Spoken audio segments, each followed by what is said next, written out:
Welcome back, travelers. I don't know, today I feel like singing. I have been trying to record this and I keep starting it off with a little singing, so whatever. This is the final cut. We're just gonna roll with it. Apparently I need to sing for today. Welcome back to my channel. If you're new, my name is Steph. I love helping people plan and prepare for their trips to Peru by offering free travel guidance, advice, and suggestions here on my channel. Today we're gonna be doing another fruit-tastic video. As you guys know who have been following me actively, I love doing videos on fruit because I love to eat. Your girl can eat, okay? I don't eat meat, but I love to eat and I love fruit because fruit is good for you. And so I love recommending different types of fruits that you can try when you're here visiting Peru because, you know, this might be the only place that you might get to try some of these fruits. And I have a whole playlist here on my channel, which I will link up here so that you can check out afterwards to look through the many different videos. In today's video, we're going to be discussing Lima. Focus camera.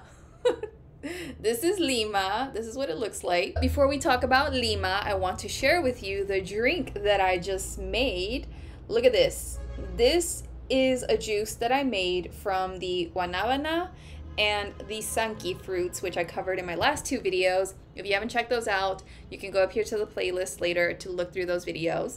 But yeah, I decided to make a juice out of them, and I wanted to try it on this video to see what the flavor is like. So I'm not a fan because, first of all, the tangy was already really like strong, like sour and tart as it was already on its own. And then the guanabana that I had, it had like a kick to it, like a tangy, tart kick to it as well. When you add like two really sour and tarty fruits to the blender to make a juice, I mean, the outcome's not going to be that favorable. But I didn't have anything else to blend it with. Yes, I blended these. I just put a little bit of water because the tangy already has a lot of that liquid. I added 3 teaspoons of sugar and I just called it a day, and this is what it looks like. And I'm not a fan. I mean, I didn't want to keep adding more sugar because I didn't think that was going to fix anything. It still has like that weird tarty sour kick to it. It's really thick though. It's like a really thick smoothie because of all the fiber from the guanabana. And yeah, I'm gonna have to drink it though because this is a lot of money that I'm not gonna let go to waste. So I will drink this and get the benefits from it, and hopefully I don't get high from whatever vitamins and stuff are in here because that tangy is strong.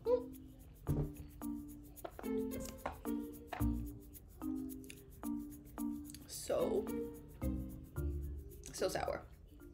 Coming back to the start of this video, this fruit here in Peru, we call, hold on, focus camera, focus. We call Lima, okay? This is Lima. It smells fruity and tropically, if that's a word. Like, it smells like what teenage girls sometimes put on their bodies, like some kind of lotion or whatever, some fruity tropical lotion. This fruit is part of the citrus family, so oranges and limes and everything in between. It has a bit of a sweet and sour kind of taste to it, and I guess it just depends on the fruit. Some might be a little bit more sweet, some might be a little bit more sour, kind of like the lime. And even though the name of this fruit is Lima, I don't believe there is any connection to the name of this fruit and the capital city of Peru, because the stories that I have been told in museums and other tours and stuff about why Lima is called Lima has never had any kind of connection to this fruit. But that's an explanation for another day, people. The scientific name for Lima is citrus-aurantifolia. While I was doing my research on this, I was trying to figure out what is the name for this in English because I don't know. And the thing that came up for me on Google was key lime. And then a bunch of key lime pie recipes kept coming up. To my understanding, key lime pie is done with the regular limes that are like little green ones, but this is not a little green lime. This is a gigantic lima. Like a lime is like this size probably compared to it. And it has a totally different flavor from limes. Apparently Lima is cultivated in the US, and the US is one of like the biggest exporters of Lima around the world. I did not know this, so if it exists in the US, there has to be a name in English for this. So to all my US people, I would appreciate it if you could tell me what you call this in English, because I don't know. Here we call this Lima, And this fruit is present in a lot of Central and South American countries. I was looking at a webpage here on Lima in Mexico, and they also call it Lima. I don't know about other Central and South American countries and what they call this, so if you have a different name for this fruit in your country, let us know down in the comments below. Lima is generally produced in areas where there is a temperate climate and in tropical and subtropical regions around the world. In Europe, we can observe a large production of Lima in countries such as Italy, Portugal, and Spain. Those countries definitely have the weather for this kind of fruit. Oh my god, side note, you know what I love about Spain is like in certain cities in Spain especially, like I remember I think Sevilla, you're just walking around the streets and like all the trees are growing oranges on them. You just have free fruit everywhere and you're just like, what? Is this real? Can I grab this fruit? Anyway, let's go back to the topic. We have a bunch of fruit trees here in Lima as well. You just can't see them as easily a lot of times. And then I don't know if I would want to eat the fruits from the trees here in Lima because like I said in previous videos, the pollution out here is crazy and the poor trees here be covered in the filth. And I don't know if I want to eat fruit that has been in a toxic ass environment. According to this website that I'm looking at to do this research, okay, the website is called Esta es la Historia. It's in Spanish, but Esta es la Historia basically translates to this is the history of. And so we're learning the history of La Lima, or is it El Lima? No, La Lima, no?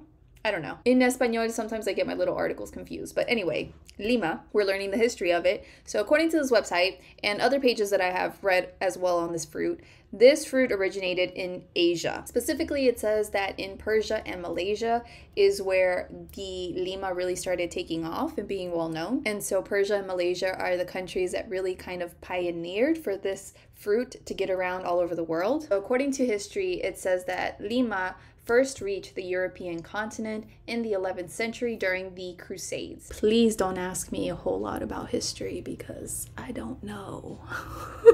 Once Lima reached Europe, it's said that Christopher Columbus brought Lima over to this part of the world during his second voyage. From there, it was spread to the Caribbean, to Mexico, and then all the way over here to Peru. According to some report, it says that Lima had already been cultivated for a while in Haiti since 1520. And it's also said that the British also played a big role in cultivating this fruit around the world in their colonies as well, because since Lima has a high concentrate of vitamin C, and vitamin C was really good for offsetting scurvy back in the day. So they had like a major issue with vitamin C and scurvy over there. So they started cultivating this in order to prevent that. Lima is said to be a really great diuretic. So if you have issues with water retention, you can eat Lima to support you with that. Lima also has other properties that make it anti-cancer, detoxifying, cleansing, and restorative for the body. It also helps to combat stress and fatigue, skin diseases, gout, among other things. It's also really low in sugar. A serving size of about 100 grams of Lima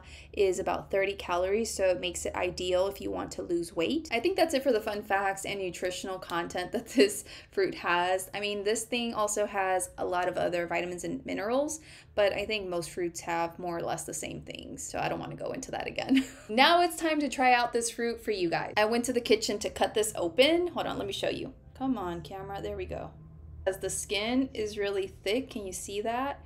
And I didn't want to hurt my nails like I did the last time with one of the fruits. I was like trying to peel it, but then the skin was so tough, and then like my little pink stuff, like you know how it goes in and you like go underneath your nail? I don't know how to explain it, but the stuff that divides your nail from like your thumb, that part. Like I got hurt last time and I was like, oh no, I am not about to do that again. I'm risking my life peeling these fruits for you people. So yeah, I cut off the end to show you. I'm not a fan of this fruit. I love the way it smells. Like it's a very nice tropical smelling fruit. I don't know, like a fruity smelling fruit. I don't know how else to describe it. And I like the smell of it, but I don't like the fruit by itself just because y'all know I love sweet things. I don't know how many times I gotta repeat it on these videos. And if I ever meet any of you guys are gonna be like, yes, Steph, I know you like your sweet things, and be like, you got that right. So anyway, I swear to God, I can just have fun all by myself. I make myself laugh, people. So when you peel this, you can peel it like any other orange, any other tangerine. Okay, the skin is kind of tough though, so you got to be careful. I cut off one end just to make it a little bit easier. I love the smell. But yeah, I don't like this thing because I just don't like the flavor too much. Like, it's just not for me. But I wanted to share it with you guys. And here we go. Oh, in terms of like fruits and desserts and stuff, this is what it looks like. So to my knowledge, this fruit isn't used a whole lot in culinary like things here in dishes. A lot of people just usually eat this fruit. I know that the peel like this of this fruit is used a lot for like dishes. Like they'll what's it called? I love the smell. It's addictive. The essential oils of this could be extracted for like things. I don't know what. But what's it called? Rayado. I can't remember right now what it's called when you like, you know, not scratch. Damn it. I've been in Peru too long. I don't know how to talk in English anymore. What is it? Listen, it's when you get the grater and then you scratch the peel like this to get the little thingies to like sprinkle on desserts or whatever. What is this called? I can't remember. Anyway, people, that's what we're talking about. So I know that they use it for that, and supposedly like the juice is used to make like dressings because it gives it like a unique flavor. You know, you make a dressing like lime and this juice and whatever, and then it gives it a different flavor. But I don't know what else you can use this for because I never really see people do too much with it. I think this fruit smells stronger than what it tastes because the smell is so powerful. It's delicious. It's addictive for me. It's a fruity smell. Y'all know I love fruit. You don't taste the same potency in the actual fruit. The fruit has a very mild, soft flavor. It barely tastes like anything. I'm sure there are people that eat the skin of this fruit, but the skin is really tough. So I don't want to eat the skin. Oh no, it's dropping everywhere. And it's also not like a juicy fruit because when you open like an orange or a tangerine or whatever, like all of a sudden the juice will just start gushing out. But it's kind of dry. Look at it. Hold on. Focus, camera. Focus. You see? So it's kind of dry. And I love juicy. Juicy fruits are also a thing for me. And this is not juicy. So I'm eating like an animal. I don't know how to eat this. I don't know how to eat this because I never eat this. I'm just peeling away the little insides away from the skin. Like I'm getting these little things. There's like a couple of seeds in there, but you can't really see them. Hold on. I'm using my ring light to show you that there's a couple of seeds there. Do you see the seeds? Boom. But usually I don't think that they have too many seeds inside. And I think that's basically it. I am neither against this fruit or for this fruit. This is a neutral fruit. Like you don't love it, but you don't hate it. I would eat this over guanabana any day. I still have all of this left to drink. Anyway, that is it for this fruit video. I really hope you got something out of this. I have all this fruit I have to eat, and yeah. If you enjoyed this video today, let me know by giving this video a thumbs up and dropping me a comment down below. Have you tried Lima before? Where have you tried it? Does it have another name where you've tried it? Do you like the smell of it? Are you obsessed with the smell of Lima like I am? Like, it smells so good. I love it. If you haven't yet checked out my other videos on Peruvian fruits for you to try when you're here, then check out my playlist. It's linked up here. To stay in touch with me on social media, you can find me on Instagram and TikTok as Evolving with Stef. Oh, and before I forget, I'm doing market research to see how I can best cater to the people who follow me on this account, because I don't know exactly about you guys on like what you're looking for when you're traveling, what you're into, etc. So I am having some little posts go up. I think it's in the community section of my account. If you go there, you'll be able to scroll to my past posts and see my little polls that I have put up there, just asking you quick little questions about what kind of traveler you are, what you're into, etc. And so it would really mean a lot to me if you could just go through those posts and answer those questions real quick, as that lets me know how I need to travel when I go around Peru so that I can create content to then present to all of you who are looking for that kind of content. So please just take a little bit of time out of your day to go through those posts. It would really mean a lot to me. If you ever have any questions or suggestions about video topics that I can cover,